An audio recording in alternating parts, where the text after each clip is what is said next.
నమస్తే అండి. శివాయ గురువే నమః. శ్రీమాత్రే నమః. మనకి 9వ తేదీ ఉగాది పండుగ వస్తుంది. ఉగాది అంటేనే మనకి తెలుగు సంవత్సరాలలో మొట్టమొదటి పండుగ. చైత్ర మాసంలో ఉగాదితోనే మన తెలుగు పండుగలన్నీ ప్రారంభమవుతాయి. అంతేకాకుండా గ్రహాల యొక్క స్థితిగతులన్నీ, గమనాలన్నీ కూడా మనకి ఇప్పటి నుండి రాశి ఫలితాలన్నీ కూడా గ్రహాలు స్థానాలు మారడం, దాన్ని బట్టి మనకి అనుకూల, ప్రతికూల పరిస్థితులు ఏ రాశి వారికి ఎలా ఉంటుంది అనేది ఈ ఉగాది నుండే మనకు తెలుస్తుంది. అంటే దేశం యొక్క పరిస్థితి ఎలా ఉంటుంది, ప్రత్యేకంగా వ్యక్తిగతంగా ఎవరి పేరును బట్టి, వారి యొక్క జన్మ నక్షత్రాన్ని బట్టి రాశి ఫలాలు ఎలా ఉంటాయి, పంటలు ఎలా ఉంటాయి, ఏ వృత్తి వారికి ఎలా ఉంటుంది, ఇలా అంతా కూడా ఉగాది నుండి మనకి ప్రారంభం అవుతుంది. ఈ ఉగాది పండుగను ముఖ్యంగా మనం ఎలా జరుపుకోవాలి, ఏంటి అనే దాని గురించి తెలుసుకుందాం. ఉగా ఆది అంటే నక్షత్ర గమనము అని ఒక అర్థము. యుగ అంటే రెండు అని, అంటే ఉత్తరాయణం దక్షిణాయనం ఈ ఉగాది నుండి అట్లా ప్రారంభమవుతాయి అని ఒక అర్థము. యుగ అంటే అంటే ఈ ఒక సంవత్సరంలో 2 ఆయనాలు వస్తాయి అనేది ఒక అర్థము. సహజంగా మనం మన వీలును బట్టి, అంటే ప్రతిరోజు కానీ లేదంటే పర్వదినాలలో కానీ దేవీ దేవత ఆరాధన ఎవరి అంటే మనస్సును బట్టి ఎవరికి ఏ రూపం, అంటే భగవంతుడి యొక్క ఏ రూపమైనా ఒకటే, కాకపోతే ఒక్కొక్కరికి ఒక్కొక్క రూపాన్ని మనం ఇష్టపడుతూ ఉంటాం కనుక అలా దేవీ దేవత ఆరాధన జరుపుకుంటూ ఉంటాం. పర్వదినాలలో మనం భగవంతుని పూజించుకున్నట్లయితే మనకు ఎక్కువ ఫలితం వస్తుంది. అంటే ప్రతి ఒక్కరికి మనకి జన్మాంతర వంశపారంపర్యంగా మన పూర్వజన్మను బట్టి కొన్ని కర్మలు వస్తూ ఉంటాయి.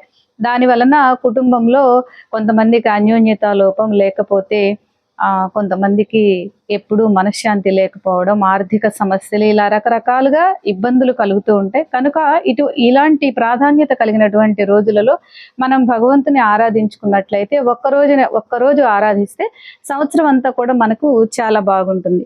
కనుక ఉగాది రోజు మనం ఏ విధంగా పూజించుకోవాలి అనే దాని గురించి తెలుసుకుందాం. ముఖ్యంగా మనం ఉదయాన్నే అంటే ఇల్లు శుభ్రం చేసుకొని రంగవల్లికలు బాగా చక్కగా ముగ్గు వేసుకొని, ముగ్గులో లక్ష్మీదేవి ఉంటుంది కనుక చక్కగా ముగ్గు వేసుకొని ఇంటికి మామిడి తోరణాలు, మన పూజా మందిరానికి ఇంటికి మామిడి తోరణాలు కట్టుకొని గడపకు పసుపు రాసి కుంకుమ బొట్టు పెట్టుకొని తర్వాత ముఖ్యంగా అభ్యంగన స్నానం ఆచరించాలి. అంటే నువ్వుల నూనె తలకు ఒంటికి అంతా రాసుకొని నలుగు పెట్టుకొని వేడి నీటితో స్నానం చేయాలి. ఈ రకంగా చేయడం వలన మనకి ఆరోగ్య రీత్యా చాలా మంచిది. అంతేకాకుండా మనకు ఏ పని అయినా కూడా, అంటే మంచి చెడు అన్నీ కూడా నవగ్రహాల ఆధారంగానే జరుగుతాయి కనుక ముఖ్యంగా శనీశ్వరుడు మనకి ప్రాణకారకుడు. అందువలన ఇలా అభ్యంగన స్నానం చేయడం వలన మనకి ఎటువంటి గండాలు కష్టాలు లేకుండా ఆ భగవానుడు మనకు చేస్తాడు.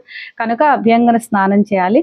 తర్వాత పూజా మందిరాన్ని శుభ్రం చేసుకుని పూజా మందిరంలో ఆవునేతి దీపం వెలిగించి దీపంకి దీపలక్ష్మి మామూలుగా కొంచెం గంధం రాసి కుంకుమ బొట్టు పెట్టి ఒక పువ్వు పెట్టి అక్షంతలు వేసి ఓం ఐం దీపలక్ష్మి నమః అని దీపంకి నమస్కరించుకొని తర్వాత లఘువుగా విఘ్నేశ్వర పూజ చేసుకోవాలి. విఘ్నేశ్వరుడు పూజ చేసుకుని తర్వాత మన ఇష్టం, అంటే శివపార్వతులు, లక్ష్మీనారాయణులు లేదా సీతారాములు, లేకపోతే మనకి ఏ దైవం ఇష్టమైతే ఆ దైవాన్ని కూడా పూజించుకోవాలి. ముఖ్యంగా ఆ ఫోటోకి నీళ్లు చల్లి గంధం రాసి కుంకుమ బొట్టు పెట్టి మనం ఏ దేవుణ్ణి పూజిస్తున్నామో మనకి వస్తే ఆ దేవుని యొక్క అష్టోత్తర నామాలతో పూజించుకోవాలి. అంటే 108 నామాలతో. రాకపోతే మనకి ఈశ్వరుడు అయితే ఓం నమ శివాయ, అదే లక్ష్మీనారాయణులు వెంకటేశ్వర స్వామి అయితే ఓం నమో నారాయణాయ, లేకపోతే శ్రీరామ జయ రామ జయ జయ రామ, ఇలా మనకి ఏ నామం వస్తే ఆ నామంతో పూజించుకోవాలి.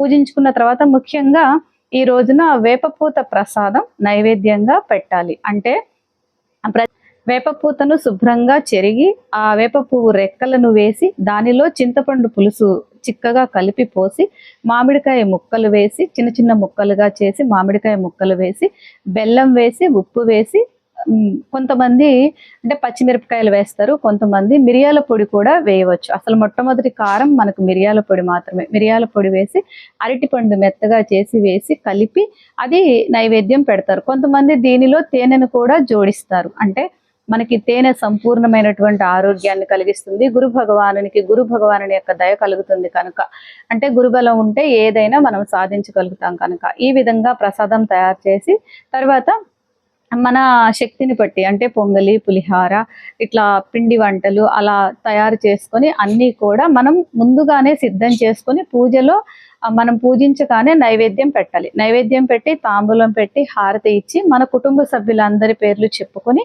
మనమందరం సంపూర్ణ ఆరోగ్యంగా ఉండాలని స్వామికి నమస్కరించుకోవాలి. అంతేకాకుండా ఎవరైనా అంటే మనం గుడికి వెళ్ళి భగవంతుణ్ణి దర్శనం చేసుకోవడం మంచిది. లేదంటే ఎవరైనా ఒక ముత్తైదుని పిలిచి ఇంటికి పిలిచి మనం బొట్టు పెట్టి గంధం పెట్టి మన శక్తి కొద్దీ వారికి తాంబూలం సమర్పించడం, వారిలో అమ్మను చూసుకుని తాంబూలం సమర్పించడం, ఈ విధంగా ఉగాది పండుగను జరుపుకోవాలి. తర్వాత ముఖ్యంగా పంచాంగ శ్రవణం తప్పకుండా సాయంత్రం వేళ ప్రతి ఊరిలో కూడా గ్రామంలో పంచాంగ శ్రవణం చెప్తారు.